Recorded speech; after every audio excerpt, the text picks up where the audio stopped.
ప్రయాణం. మన ప్రయాణం మొదలవుతుంది. ప్రయాణానికి కావలసిన సాధనాలు, వెంట ఏమేమి తీసుకెళ్ళాలి, ఎలా వెళ్ళాలి, ఆ మార్గంలో వచ్చే ఒడిదుడుకులు, అవసరాలన్నీ కూడా తెలుసుకొని వెళ్ళాల్సిన పరిస్థితి ఉంటుంది. దానికి సిద్ధం కావాలి. సిద్ధం కావాలంటే యాత్రలో ఎన్నో సమస్యలు వస్తాయి, ఎన్నో కష్టాలు వస్తాయి. అందులో మానవమానాలు వస్తాయి, సుఖ దుఃఖాలు వస్తాయి, ఆకలి దప్పికల సమస్య, నిద్ర సమస్య, యాత్రలు ఎన్నో ఉంటాయి. ఇంట్లో ఉన్నటువంటి సౌకర్యాలు ఉండవు, ఆ సదుపాయాలు ఉండవు. కాబట్టి మనం కొన్ని సర్దుబాటు చేసుకోవాల్సిన అవసరం ఉంటుంది. అన్నిటిని సహించాలి.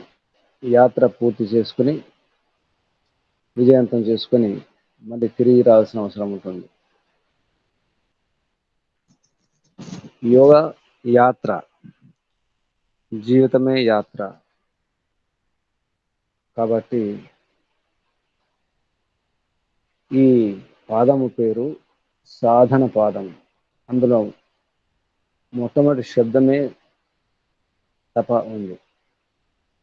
మొదటి సూత్రమే తప అనే శబ్దంతో మొదలైంది. తపస్సు గురించి కూడా బాగా అర్థం చేసుకోవాలి. తపస్సు అంటే ఒంటికాలపై నిలబడడం కాదు, చుట్టూ అగ్ని పేర్చుకొని మధ్యలో ఉండడం కాదు. కొందరు ఇటువంటి తపస్సులు కూడా చేస్తారు. పౌరాణికంగా లేదా ఉపవాసాలు ఉంటారు, రకరకాల తపస్సులు చేస్తారు. ఇక్కడ ఒక శబ్దం చెప్పడం జరిగింది వ్యాస మహర్షి. తపస్సు అంటే శరీరానికి మనసుకు ఇబ్బంది కాకుండా చూడాలి, అది తపస్సు. శరీరానికి తర్వాత మనసు కూడా ఇబ్బంది ఉండకూడదు, దాన్ని తపస్సు అంటారు. ఈ తపస్సు వలన చాలా లాభం జరుగుతుంది. అనాది కాలం నుంచి అనేక జన్మలలో మనం మోసుకొస్తున్నటువంటి కర్మ బంధనాలు, పాపపుణ్యాలు, సంస్కారాలు ఉంటాయి. అనాది కర్మ క్లేశ వాసన చిత్ర ప్రతి ఉపస్థిత విషయజాల, ఈ విషయజాలం ఉంటుంది, విషయాలు ఉంటాయి, అశుద్ధి ఉంటుంది. చ అశుద్ధి నా అంతరేణ తప సంభేదమాపద్యతే తపస ఉపాదానం అని చెప్పడం జరిగింది. చక్కటి శబ్దం ఏంటంటే తతచ, అంటే తత్ అంటే తపస్సు, చిత్త ప్రసాదనం అబాధమానం. ఈ రెండు శబ్దాలు బాగా గుర్తుంచుకోవాలి. తపస్సు ఎలా ఉండాలంటే చిత్త ప్రసాదనం ఉండాలి, అబాధమానం ఉండాలి, ఏ బాధ లేకుండా ఉండాలి. అబాధమానం అనేన సేవ్యం ఇది మన్యతే, ఇది తపస్సు. చిత్తానికి ఇబ్బంది కలగకుండా, అంటే మనసుకు బాధ కలగవద్దు, చిత్త ప్రసాదం ఉండదు, చిత్తం ప్రసన్నంగా ఉండాలి. తపస్సు పేరుతో చిత్తం అప్రసన్నంగా ఉండడానికి వీల్లేదు. రకరకాల కష్టపడతాం, శక్తిని మించి కష్టపడడం కూడా తపస్సు కాదు. శారీరకంగా రోగాలు రాకుండా చూడాలి. తపస్సు పేరు మీద ఉపవాసాలు, నిద్ర లేకుండా ఉండడము, రాత్రులు మొత్తం పూర్తిగా జాగరణ చేయడము, ఇది తపస్సు కాదు. తపస్సు అంటే సహించేంత, మన శక్తి సామర్థ్యాన్ని బట్టి మనం ఎంత సహిస్తాం అంత సహిస్తూ ధర్మ మార్గాన్ని వీడకుండా ఉండడం. సుఖ దుఃఖాలు, శీతోష్ణాలు, ఆకలి దప్పికలు, హాని లాభాలు, మానవమానాలు, జయపజయాలు మొదలగు వాటిని సహించడం. సహించి మన లక్ష్యం ఏదైతుందో ఆ లక్ష్యం వైపు మనం ముందుకెళ్ళడమే అది తపస్సు. సామాన్యంగా ఏం చేస్తారు, ఈ ఏవైనా కష్టాలు వచ్చినప్పుడు ఒక మార్గంలో వెళుతున్నాం, అది వ్యాయామం కావచ్చు, లేదా నియమాలు కావచ్చు, ఏదైనా సాధించేటప్పుడు కష్టాలు వస్తాయి. వ్యాపారంలో కష్టాలు వస్తాయి, వ్యవసాయంలో కష్టాలు వస్తాయి, విద్యార్జనలో కష్టాలు వస్తాయి. కష్టాలు లేకుండా, నొప్పులు లేకుండా, బాధలు లేకుండా ఏది ఉండదు. అప్పుడు నిరాశ వస్తుంది. కష్టం రాగానే భయపడతాం, అసలు కర్తవ్యం మర్చిపోతాం. కర్తవ్యాన్ని మర్చిపోకుండా, నిరాశ రాకుండా ముందుకెళ్ళడమే తపస్సు. భయపడకూడదు. ధర్మ మార్గంలో చాలా కష్టాలు వస్తాయి, అధర్మ మార్గంలో కూడా కష్టాలు వస్తాయి. కష్టాలు లేని మార్గమే లేదు. దొంగతనం చేసేటప్పుడు కూడా కష్టాలు ఉంటాయి, ద్రోహం చేసేటప్పుడు కష్టాలు వస్తాయి. దుష్టులు కూడా కష్టపడతారు, దుర్మార్గులు కష్టపడతారు, రాక్షసులు కష్టపడతారు, సజ్జనులు కూడా కష్టపడతారు, మంచి వాళ్ళు కష్టపడతారు. కానీ భేదం ఉంటుంది. సజ్జనుల కష్టం అది సార్థకత ఉంటుంది. సజ్జనుల కష్టం వల్ల, తపస్సు వల్ల మేలు జరుగుతుంది, ధర్మం నిలబడుతుంది. కాబట్టి సజ్జనులు, ధార్మికుల యొక్క కష్టం అది చివరికి మంచి ఫలితాన్ని ఇస్తుంది. కానీ ఏం జరుగుతుంది ఇప్పుడు? ధర్మ మార్గంలో కష్టాలు వస్తే భయపడి, నిరాశతో వదిలిపెట్టేస్తాం. అంటే అర్థం ఏంటి? ధర్మ మార్గాన్ని వదిలిపెట్టడం అంటే అధర్మ మార్గాన్ని చేపట్టడమే, అధర్మ మార్గాన్ని మనం స్వీకరించడమే. వెలుగు వద్దు అంటే చీకటిని ఆహ్వానించడమే అవుతుంది. కాబట్టి ధర్మ మార్గంలో ఉండే ప్రయత్నం చేయాలి. సోమర్తనం పనికిరాదు, భయం పనికిరాదు. తపస్సు పేరుతో మనం బాధపడడం, ఇతరులను బాధ పెట్టడం కాదు. ధర్మాచరణని వదిలిపెట్టేస్తే అధర్మం అభివృద్ధి చెందుతుంది, అభివృద్ధి అవుతుంది. అధర్మం ప్రవృద్ధి అయినప్పుడు దాని యొక్క ప్రసారం ఎక్కువైపోతుంది. అప్పుడు అశుభ సంస్కారాలు ఏర్పడతాయి. ఇక అధర్మమే రాజ్యం వెళ్తుంది. కాబట్టి తపస్సు చేస్తూ ధర్మాన్ని నిలబెట్టాలి, ధర్మాన్ని ఆచరించాలి. ధర్మాన్ని రక్షిస్తే ఆ ధర్మం వల్ల మనకు సుఖం కలుగుతుంది. సుఖస్య మూలం ధర్మ, సుఖానికి మూలం ధర్మమే. ధర్మ ఆచరణయే సుఖానికి మూలం. కాబట్టి తపస్సు, ఎక్కడైనా తపస్సు ఉంటుంది. ఏ పని చేసినా తపస్సే. మంచి పని చేయండి, చెడు పని చేయండి, ఏది చేసినా తపస్సే. ఎక్కడైనా కష్టాలు తప్పవు, ఎక్కడైనా తిట్లు రాక తప్పదు.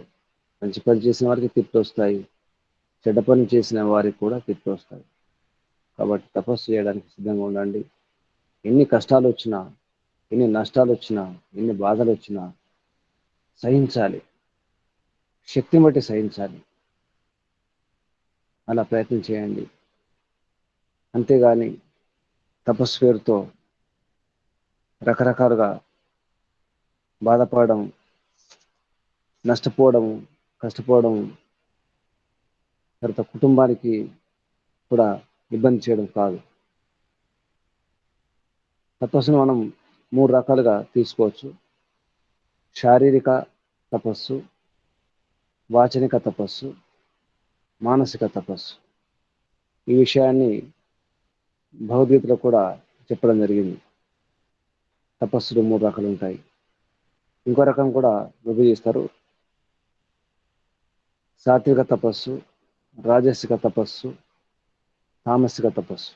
సాత్విక, రాజసిక, తామసిక తపస్సులు.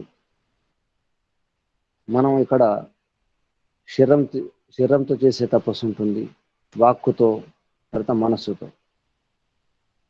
ఈ శీతోష్ణాలు, ఆకలి దప్పికలు ఇవన్నీ కూడా అందులో వస్తాయి. దీనివల్ల ఏమవుతుందంటే అశుభ కర్మాలను వదిలిపెట్టి శుభ కర్మాలలో మన మనసును నిలపడం ప్రయత్నం చేయడం ఇది అవసరం ఉంటుంది. అంతేకాని ఒంటికాలపై నిలబడి ఉండడం కానీ, కొందరు ఆకాశానికి వేలిపెట్టి చూపిస్తూ కూడా భజన చేస్తుంటారు, మానసికంగా బాధపడుతుంటారు. ఇవన్నీ చేస్తుంటారు. నిజానికి అది తపస్సు కాదు. కొంతవరకు పనిచేస్తుంది కానీ అది తపస్సు అనడానికి వీల్లేదు. అయితే ఈ తపస్సు మనం దేని కొరకు చేస్తున్నామో ఉద్దేశం ఉండాలి, లక్ష్యం ఉండాలి. మనకు లక్ష్యం అర్థమైంది. లక్ష్యం ముఖ్యంగా మనకున్న బాధలు, దుఃఖాలు, కష్టాలు, నొప్పులు, వ్యాధులు ఇవన్నీ దూరం చేసుకొని అత్యంత దుఃఖ నివృత్తి, ఏమాత్రం దుఃఖం లేకుండా చేసుకుని మోక్షప్రాప్తిని పొందడం. ఆ మోక్షప్రాప్తి అనేది ఈ జన్మలోనే, ఇప్పుడే, ఈ రోజు పొందే ప్రయత్నం చేయాలి. ప్రతిరోజు మోక్షాన్ని అనుభవించాలి. ఉల్లాసంగా, ఉత్సాహంగా ఉండడానికి ప్రయత్నం చేయాలి. ఏ స్థితి ఉన్నా, ఏ పరిస్థితి ఉన్నా, ఎన్ని కష్టాలు వచ్చినా, ఎన్ని నష్టాలు వచ్చినా, ఎన్ని బాధలు వచ్చినా భయపడకుండా వాటి కారణాలు ఏమిటి, కారణాలను తెలుసుకుంటూ ఆ కారణాలను దూరం చేసుకుంటుంటే చాలు. ముఖ్యంగా నిష్కామ కర్మ చేయాలి.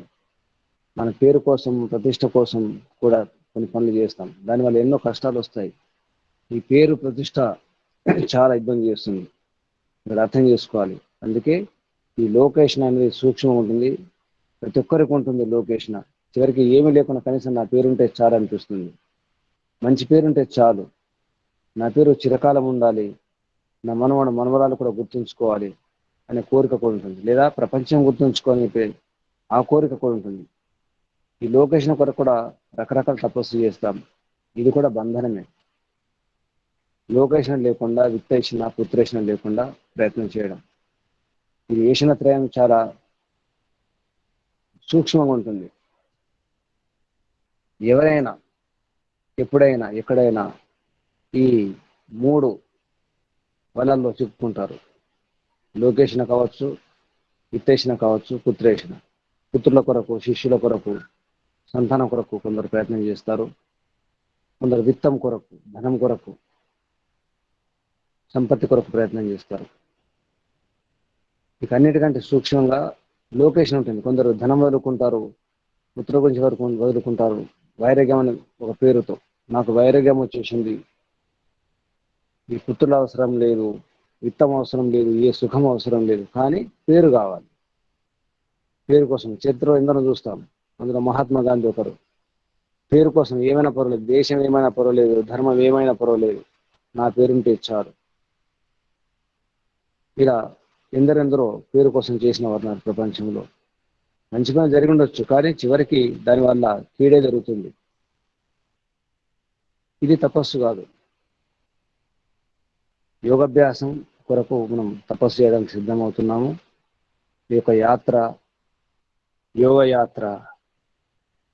యోగయాత్రలో మనకు కొన్ని ఒడిదుడుకులు వస్తాయి, కష్టాలు వస్తాయి. దాన్ని సహించాలి. అందుకే మొట్టమొదలే పతంజలి మహర్షి ఈ సాధన పాదంలో మొదటి సూత్రంలోనే తపః అని పెట్టడం జరిగింది. తపః స్వాధ్యాయ ఈశ్వర ప్రణిధానాన్ని క్రియాయోగ. తపస్సు ఉండాలి, స్వాధ్యాయం చేయాలి, ఈశ్వర ప్రణిధానం. దీన్ని క్రియాయోగం అంటారు. అసలు ఇది క్రియాయోగం అంటే ఆచరణ. క్రియ అంటే ఆచరించడమే. తపస్సును ఆచరించాలి. స్వాధ్యాయం అంటే స్వీయ అధ్యాయము, మోక్ష శాస్త్రాల అధ్యయనం, ఓం జపం, గాయత్రి మొదలగు మంత్రాల యొక్క జపం అర్థసహితంగా చేయడం, ఇది స్వాధ్యాయం. ఈశ్వర ప్రణిధానం మానసికంగా, వాచనికంగా, శారీరకంగా, మనసవాచ కర్మణ అన్ని క్రియలను పరమగురు పరమాత్మ పేరు పెట్టేసి సమర్పణ చేసుకోవడం. ఇందులో వ్యాసం చక్కగా చెప్పడం జరిగింది. స్వాధ్యాయం అంటే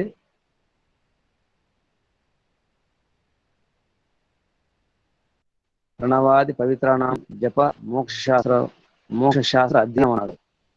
స్వాధ్యాయం అంటే ప్రణవాది పవిత్రాణం, అంటే ఓం జపం, ఓం వరకు శుద్ధ యొక్క పవిత్రమైన శుద్ధ యొక్క జపం చేయడం, మోక్ష శాస్త్రాలు అధ్యయనం చేయడం, ఇది స్వాధ్యాయం.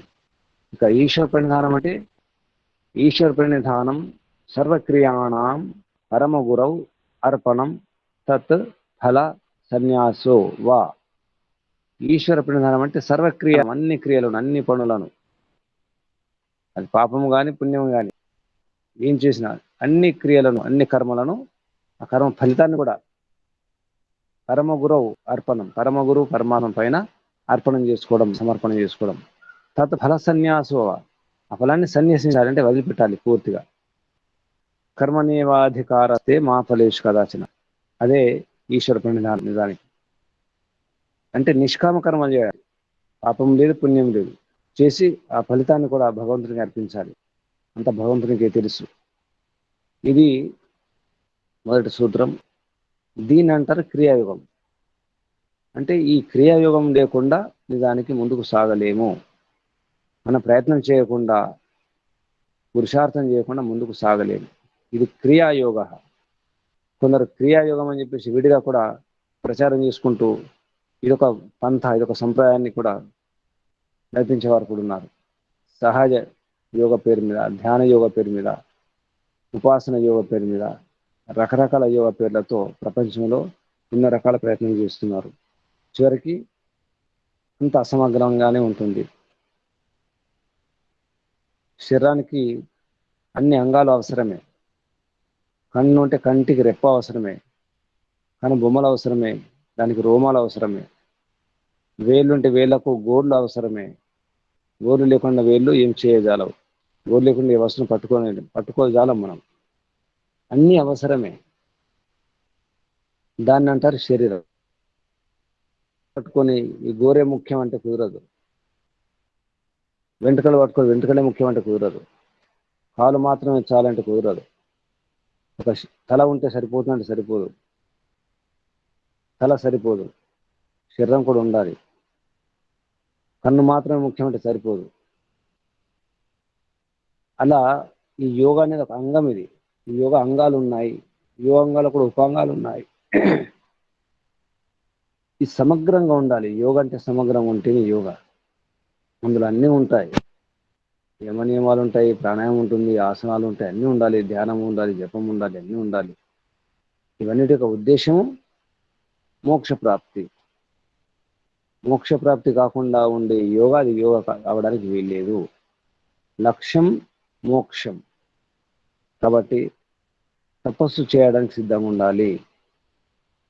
ఎంత చక్కగా చెప్పడం జరిగింది వ్యాస మహర్షి. తపస్సు అంటే తతచ చిత్త ప్రసాదనం, చిత్తం ప్రసన్నంగా ఉండాలి. అబాధమానం అనేన ఆసేవ్యమితి మన్యతే. చిత్త ప్రసన్న చేసేది, తర్వాత ఎటువంటి బాధ లేకుండా ఉండేది, దాన్ని ఏమంటారు? అట్లా ఉంటేనే యోగం. దీన్ని సేవించాలి, ఇటువంటి తపస్సును. ఆ తపస్సు కూడా యోగాభ్యాసానికి అనుకూలంగా ఉండాలి, ఉపయోగపడాలి. తపస్సు పేరు మీద మనం రకరకాల ప్రయత్నం చేసి ఆరోగ్యాన్ని చెడగొట్టుకొని నీరసమైపోయి ఉపవాసాల పేరుతో, రకరకాల వ్రతాలు దీక్షల పేరుతో రకరకాల తపస్సులు చేస్తున్నాం. కొందరు త్యాగం పేరుతో, కొందరు బలిదానం పేరుతో, దేశభక్తి దైవభక్తి పేరుతో రకరకాలు చేస్తుంటారు. ఈ తపస్సును బాగా అర్థం చేసుకోండి. ముఖ్యంగా రెండు బాగా గుర్తుంచుకోండి. మనసు ప్రసన్నంగా ఉండాలి, శరీరం యొక్క శక్తి సామర్థ్యం బట్టే ఉండాలి, అతి చేయకుండా ఉండాలి. అలాగే కొందరు నిద్రపోకుండా ఉంటారు. ఈ విషయాన్ని కూడా భగవద్గీతలో చెప్పడం జరిగింది. సరైన నిద్ర ఉండాలి. నిజానికి నిద్ర లేకపోవడం కూడా రోగమే, నిద్ర ఎక్కువ ఉంటే కూడా రోగమే.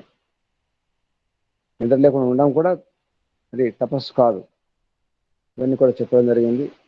సరిగా అర్థం చేసుకొని సరైన అవగాహనతో ముందుకెళ్ళే ప్రయత్నం చేయాలి.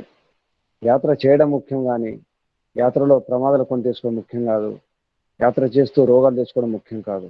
కాబట్టి యాత్ర సఫలం కావాలంటే మనం పోయేటప్పుడు ఎంత ఉల్లాసంగా ఉన్నామో వచ్చేటప్పుడు కూడా అంతే ఉల్లాసంగా ఉండాలి. కానీ యాత్రలో అది జరగదు. యాత్రలో చాలా ఒకసారి నష్టపోతాం, కొన్ని పోగొట్టుకుంటాం, కొన్ని ఇబ్బందులు కూడా వస్తాయి. యాత్రలో కొందరు గొడవలు కూడా వస్తాయి, గొడవలు పెంచుకుంటారు, కలిసిపోతుంటారు, వచ్చేటప్పుడు గొడవలు చేసుకుంటారు. అయితే కొన్ని యాత్రలు ఎలా ఉంటాయంటే గొడవలు ఉన్నవారు శత్రువులు కూడా యాత్రలో కలిసిపోతారు. అలా కూడా జరుగుతుంది. యాత్రల వల్ల లాభము నష్టాలు రెండు ఉంటాయి. కానీ ఈ యాత్ర వల్ల, యోగ యాత్ర వల్ల మనకు నష్టం లేకుండా ఉండాలి. అది ముఖ్యం పెట్టుకోండి. ఇది తపస్సు. తపస్సు గురించి సరైనటువంటి అవగాహన పెంచుకొని ముందుకెళ్ళే ప్రయత్నం చేద్దాం. మీకు మీరుగా సూత్రాలు చూసుకునే ప్రయత్నం చేయండి. ఈ సూత్రాలు మీరు చూసుకోవచ్చు. ఎందుకంటే సాధన పాదంలో సరళమైనటువంటి విషయాలు ఉంటాయి కాబట్టి దీంట్లో సస్పెన్స్ అక్కర్లేదు, ముందుకెళ్ళవచ్చు. ఈ సూత్రాలు చూసుకుంటున్నాండి. ఇప్పటి నుండి ఈ సాధన పాదం మాత్రమే చూడండి, వేరే సూత్రం ముందుకెళ్ళకండి. విభూతి పాదం కానీ కైవల్య పాదం కానీ వెనుక ఈ సూత్రాలు అంటే సమాధి పాదంలో ఉన్న సూత్రాలు రోజు చూసుకోండి. రోజు ముందు పారాయణం చేస్తుండండి. మనం భౌతిక శ్లోకాలు పారాయణం చేస్తాం, వేరే పద్యాలు అటువంటి పారాయణం చూసుకుంటాం. అలా రోజు చూసుకుంటుంటే ఆటోమేటిక్గా మీకు తెలియకుండానే సూత్రాలు కంఠస్థం అయిపోతాయి. పుస్తకం తీసుకోండి, వరుసగా అథా యోగానుశాసనం యోగ చిత్తవృత్తి నిరోధ తదా ద్రష్ట స్వరూప వ్యవస్థ అనుకుంటూ ఉండండి. అప్పుడు మీకు ఎన్నో అంటే తెలియకుండానే మీ మనసు ఏకాగ్రం అవుతుంది. ఈ సూత్రంలో ఒక మహిమ ఉంది. పతంజలి సూత్రంలో ఒక మహిమ ఉంది. ఏంటంటే సూత్రాలు మీరు వరుసగా ఉచ్చరించుకుంటూ పోతుంటే చాలు మనసు ఏకాగ్రం అవుతుంది. ఇది గమనించండి. అంటే ఒక సూత్రానికి రెండో సూత్రానికి లింక్ ఉంటుందన్నమాట. ఒక గొలుసులాగా, ఒక చైన్ లాగా అద్భుతమైనటువంటి క్రియ, ఇది అద్భుతమైన ప్రక్రియ ఉంది. ఒక మంచి ఇది ఒక ప్రయోగం నిజానికి. మిగతా వేరే దర్శనాలు అటువంటి ప్రక్రియ లేదు. సాంఖ్య తీసుకున్నా, న్యాయం తీసుకున్నా అందులో ఉన్నటువంటి శైలి వేరు. కానీ పతంజలి యోగ సూత్రాలు వరుసగా మీరు క్రమంగా చెప్పుకుంటూ పోతే చాలు మనసు ఏకాగ్రం అవుతుంది. ఇది ఒక శక్తి ఇందులో ఉన్నది, అది గమనించండి. సమాధి పాదం సూత్రాలు రోజు పారాయణం చేయండి, మీకు తెలియకుండానే కంఠస్థం అయిపోతాయి.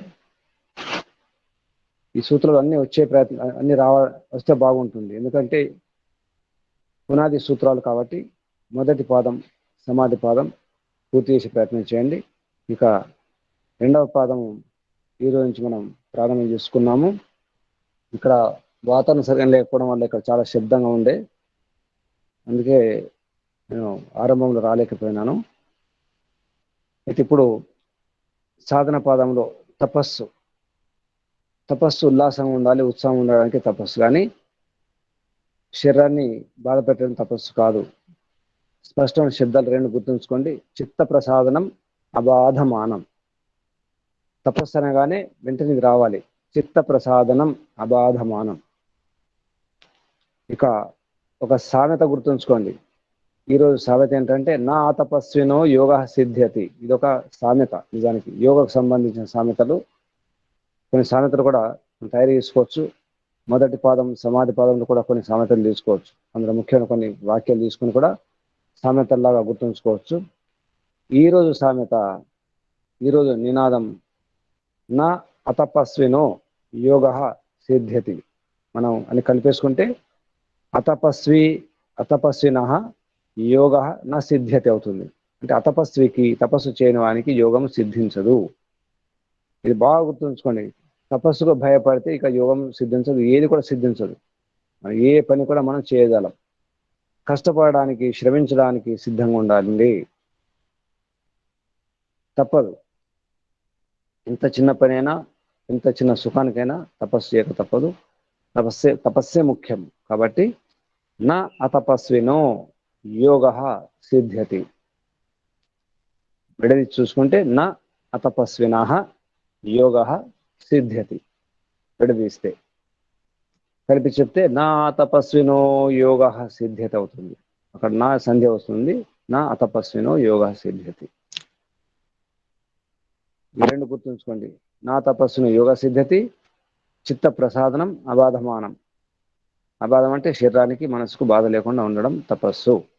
రెండు విషయాలు బాగా గుర్తుంచుకోండి. ఇక ముందుకెళ్ళే ప్రయత్నం చేద్దాం. రేపు ఇంకా ఈ సూత్రం గురించి ఇంకా చెప్పుకుందాం. ఇక్కడ ఆపేద్దాం. ఓం శం పరంపిత పరమాత్మకు, ఋషులకు, మహర్షులకు, యోగులకు, మునులకు, గురువులకు అందరికీ ధన్యవాదాలు అర్పిస్తూ, మీ అందరూ కూడా ధన్యవాదాలు అభినందనలు, భగవంతుని ఆశీర్వాదాలు. ఓం శాంతి పాఠం తర్వాత సందేహాలు.